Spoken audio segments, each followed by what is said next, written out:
अस्सलाम वालेकुम दोस्तों, मैं हूं असलम आलम और आप देख रहे हैं गल्फ़ एक्सपर्ट।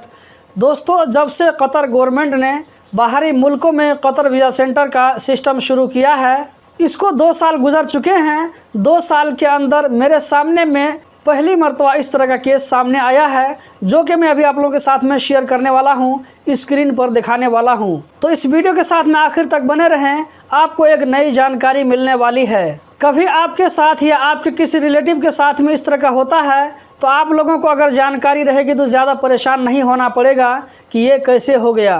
तो क्या मैटर है, चलिए मैं आपको लैपटॉप की स्क्रीन पर लेकर चलता हूं और बाकी की चीज़ आप लोगों को वहीं दिखाता हूं। मैं यहां पर आप लोगों के सामने में एक वीज़ा चेक कर रहा हूं। यहां पर मैंने ऊपर में वीज़ा नंबर डाल दिया। इसके बाद मैं नेशनलिटी को सेलेक्ट कर लेता हूं। इसके बाद नीचे में जो कोड आ रहा है, इसको लिखने के बाद में हम सबमिट पर क्लिक करेंगे। दोस्तों, आप देख सकते हैं ये एक आदमी का वीज़ा है जो कि प्रिंट हो चुका है और यहाँ पर आप देख सकते हैं वीज़ा स्टेटस में दिखा रहा है इनसाइड कंट्री, यानी इसका मतलब हुआ ये आदमी अभी कतर में है। वीज़ा प्रिंट करने का मतलब ये हुआ कि इस आदमी का मेडिकल और फिंगर दोनों क्लियर हो चुका है। दोनों में से अगर किसी में भी कुछ गड़बड़ी होगी तो वीज़ा प्रिंट नहीं होगा। तो इनका नेपाल में कतर वीज़ा सेंटर में मेडिकल और फिंगर हो गया। दोनों पास होने के बाद में वीज़ा प्रिंट हुआ।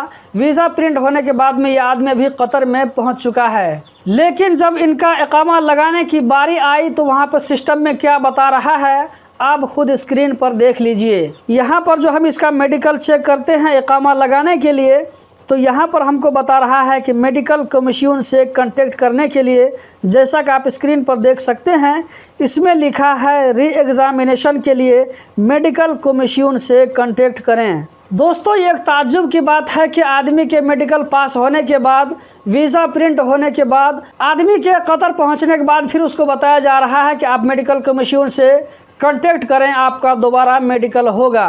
तो दोस्तों, आपको यहाँ पर एक नई जानकारी मिल गई है कि अगर आपका कतर वीज़ा सेंटर में मेडिकल होता है, मेडिकल होने के बाद में आप पास हो जाते हैं और वीज़ा प्रिंट करने के बाद में आप कतर जाते हैं, तो कतर जाने के बाद भी आपको दोबारा मेडिकल करवाना पड़ सकता है। लेकिन ऐसा केस बहुत ही कम आ रहा है। मैंने 2 साल के अंदर खुद पहली मर्तबा देखा है। जिस भाई ने मेरे साथ में वीज़ा नंबर और कफील का आईडी नंबर शेयर किया है, मेडिकल चेक करने के लिए जिस कंपनी में जा रहे हैं उस कंपनी का कफील का आईडी नंबर और वीज़ा नंबर चाहिए। तो जिस भाई ने मेरे साथ में ये शेयर किया है, मैंने उनसे पूछा तो उन्होंने कहा है कि ये आदमी इससे पहले भी कतर जा चुके थे, ये दूसरी मर्तबा जा रहे हैं दूसरी कंपनी में, लेकिन इससे कोई फ़र्क नहीं पड़ता है। उसके बाद मैंने और भी मालूम किया तो पता चला कि इस तरह का केस एक और आदमी के साथ इससे पहले भी हो चुका है।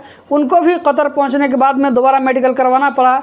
मेडिकल में जाने के बाद में उनका मेडिकल पास हो गया, फिर उसका इकामा लग गया। तो दोस्तों, अगर आपके साथ भी कभी इस तरह होता है तो परेशान होने की ज़रूरत नहीं, आप दोबारा मेडिकल करवाएं, आपका मेडिकल पास होने के बाद में इकामा बन जाएगा। इस वीडियो को ज़्यादा से ज़्यादा लोगों के साथ में शेयर करें ताकि ज़्यादा से ज़्यादा लोगों तक जानकारी पहुंच सके। आप में से किसी के साथ अगर इस तरह हो जाए तो बंदा अचानक परेशान ना हो जाए कि क्या हो गया, अब क्या करना पड़ेगा, कहाँ जाएंगे। तो डरने की कोई बात नहीं है, आप दोबारा मेडिकल करवाएं, मेडिकल पास होने के बाद में आपका इकामा लग जाएगा। दोस्तों, आज जुमा है 24 दिसंबर। मेरी कोशिश होगी कि शाम के टाइम में कतर के टाइम से 6 बजे के आसपास, उससे पहले या थोड़ा सा आगे पीछे मैं लाइव आऊँ, तो उस लाइव सेशन में आप लोगों के कमेंट में जो भी सवाल रहेंगे उसको मैं जवाब देने की कोशिश करूँगा। तो लाइव सेशन के साथ में ज़रूर जुड़ें। तो दोस्तों, यही थी आज की वीडियो। उम्मीद करता हूँ ज़रूर पसंद आई होगी। कतर के बारे में रोज़ाना इसी तरह की वीडियो देखते रहने के लिए चैनल को सब्सक्राइब करें, इस वीडियो को लाइक करें। वीडियो देखने का बहुत बहुत शुक्रिया।